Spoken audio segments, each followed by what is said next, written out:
Ndugu zangu, Abu Hurairah anatuambia katika mambo matatu ambayo Mtume kasema Allah anayaridhia ni antaabuduhu wala tushriku bihi shay, mumwabudu Allah peke yake wala msimshirikishe na kitu chochote. Jambo la pili pia Mtume kasema wa anta'tasimu billah, shikamaneni kwa Allah subhanahu, wala tafarraqu, wala msiachane. Makundi yote duniani, watu wanaolingania kwenye makundi na taraik na turuq, wapo katika haramu na wanakosea. Dini hii ya Uislamu haikuja kugawagawa makundi. Dini yetu inakataza makundi.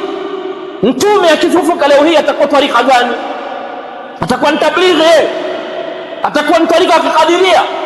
Atakuwa ni tarika gani Mtume sallallahu alaihi wasallam? Tuambieni, kul hatu burhanakum kuntum sadiqin, leteni hoja za ukweli kama mkiwa ni wa kweli. Lau Muhammad anafufuka sasa hivi sallallahu alaihi wasallam, atakuwa kwenye tarika gani? Muhammad atakuwa tarika gani? Qadiria, Samania, Tijania, Safawia, Alawia, Mustafawia? Atakuwa kwenye tarika gani Mtume sallallahu alaihi wasallam? Huwa sammakumul muslimina min qabl, amekuitani Allah nyinyi Waislamu mnaofuata Qur'an, mnafuata sunna kwa ufahamu wa sahaba ridwanullahi alayhi.